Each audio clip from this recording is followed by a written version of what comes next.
宅地개발이 한창인 경상북도 안동시 정상동. 이곳에선 지난 4월 14일 주인 모를 무덤 한기에 이장 작업이 있었다. 야간까지 이어진 유물 수습 과정에서 무덤은 수백 년 전의 것으로 판명됐다. 출토 유물이 그것을 입증하고 있었다.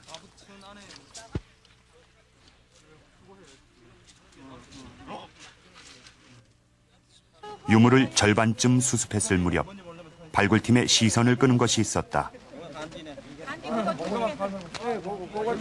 망자의 가슴을 덮고 있던 한지.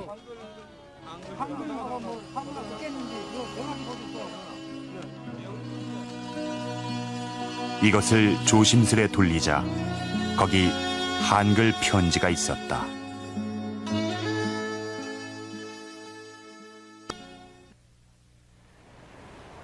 자네 향해 날 다려 니르되 둘이 머리 쇠도록 사자다가 같이 죽자 하시더니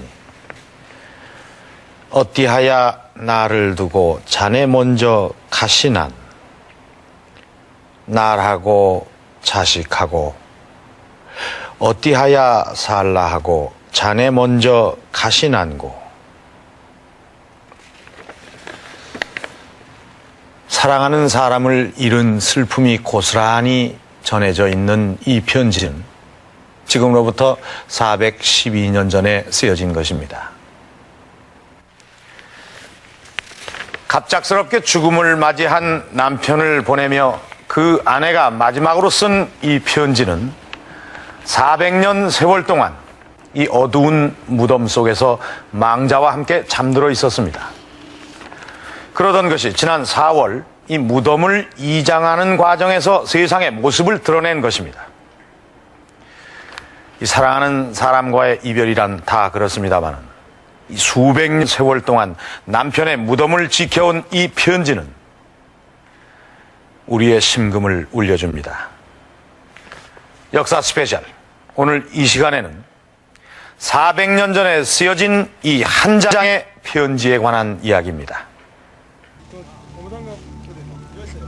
편지는 마치 시신을 지키기라도 하듯 망자의 가슴께를 덮고 있었다.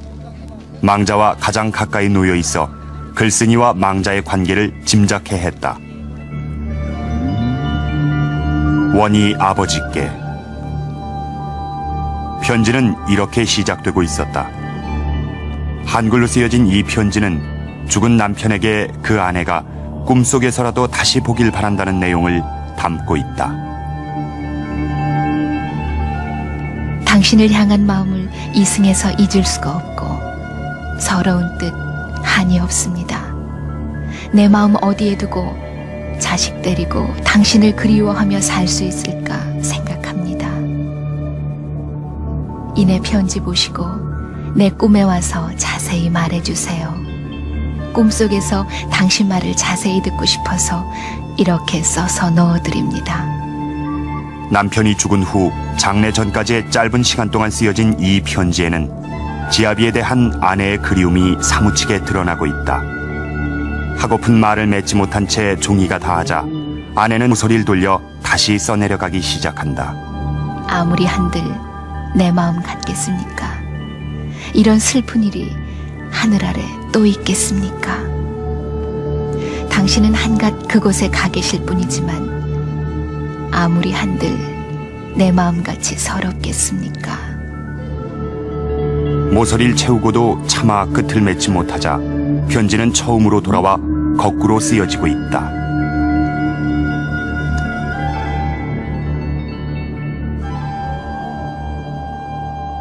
아내가 쓴 편지 외에도 많은 유물들이 수습됐다.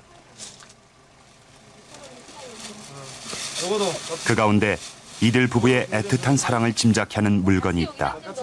바로 남편의 머리맡에서 나온 미투리였다.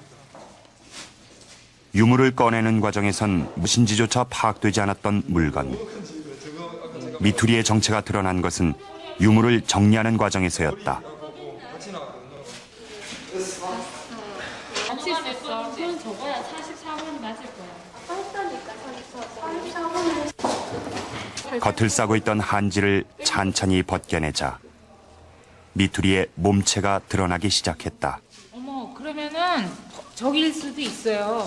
저 신발 집신 짜는데 그걸 같이 섞어서 짜다가 관둔 거. 근데 머리카락이 무슨 말일까? 일단 말총이. 얘가 맞네. 밑바닥이 총이 네 총이네. 그럼 저게 머리가 아니네. 말총이거나. 사람 머리는 아니겠지. 이 특이한 미투리를 두고 사람들 사이에선 의견이 분분했다. 요렇게. 반짝 얘 좀 찍기가 좋게 이렇게 좀 해봐. 두개 나눠봐. 두 개를 나눠봐. 조선시대에는 관 속에 신발을 따로 넣는 경우가 드물었던 데다 재료에 대한 궁금증이 더해졌던 것이다. 밑에다 넣었네. 그런데 이상하게. 못 들으면 일단 입구에 놔뒀다가. 검사 결과 미투리의 재료는 사람의 머리카락으로 확인됐다. 왜 머리카락으로 미투리를 삼았던 것인지 그 까닭을 밝혀줄 유일한 단서는 신발을 싸고 있던 한지였다. 근데 워낙 상태가 지금 나빠서 아주 파편들만 조금씩 남아 있는데 여기에 보면은 재밌는 글이 나옵니다. 몇 자 안 보이지만 내 머리 버혀 무슨 신을 어떻게 했다 그런 얘기가 나와요. 그러니까 머리카락을 잘라가지고 신을 삼았다는 그런 뜻을 읽을 수 있고 제일 끝에 보면은 이신 신어 보리 요 정도 글자가 나오는데 이 말은 자기 남편이 이신 신어보지도 못하고 돌아가셨다. 아마 이런 아주 애절한 그런 내용을 쓴 것 같습니다. 그런데 이건 부인이 쓴 글인데요. 지금 많이 읽을 수가 없게끔 되어 있습니다.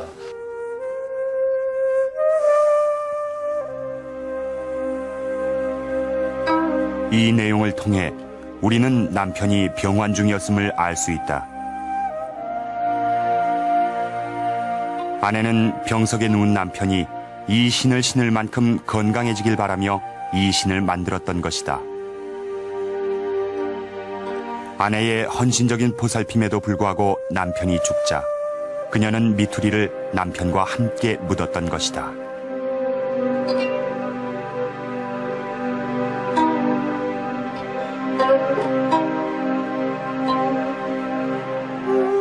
병석에 누운 남편과 그 남편의 쾌유를 빌며 자신의 머리를 잘라 정성스레 미투리를 삼았던 아내. 이렇게 서로를 사랑했던 이들은 과연 누구였을까요? 우리는 이 편지를 통해 몇 가지 사실을 알아낼 수가 있었습니다. 이 편지의 내용을 보면 이 아내는 남편을 일러 원희 아버지라고 칭하고 있습니다. 이를 미루어 볼 때 이 둘 사이에는 원이라는 자녀가 있었습니다.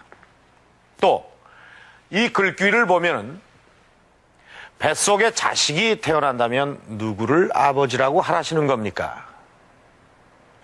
이 내용을 보아서 당시 이 아내에게는 또 한 명의 자녀가 수태되어 있다는 것을 알 수가 있습니다. 이 편지가 나온 이 무덤은 오랜 세월이 흐르면서 이 비석마저 유실된 채 모든 사람들의 기억 속에 잊혀져 버린 존재가 되었습니다. 400년 동안의 긴 잠에서 깨어난 무덤 속의 남편과 편지 속의 아내. 만약 이 편지가 발견되지 않았더라면 이 둘 사이의 이야기는 영원히 과거 속으로 사라져 버렸을 것입니다.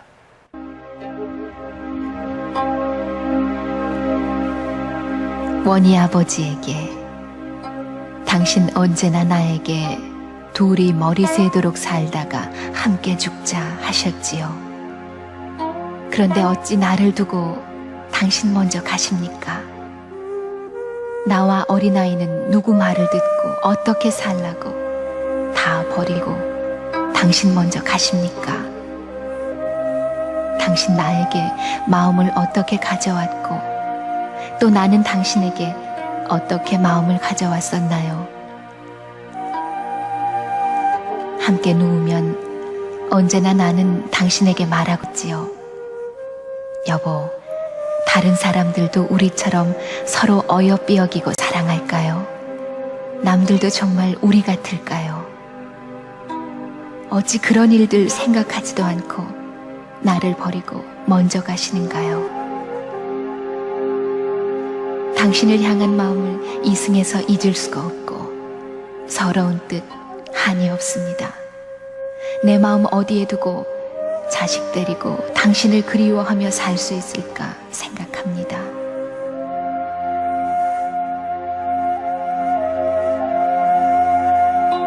당신은 한갓 그곳에 가 계실 뿐이지만 아무리 한들 내 마음같이 서럽겠습니까?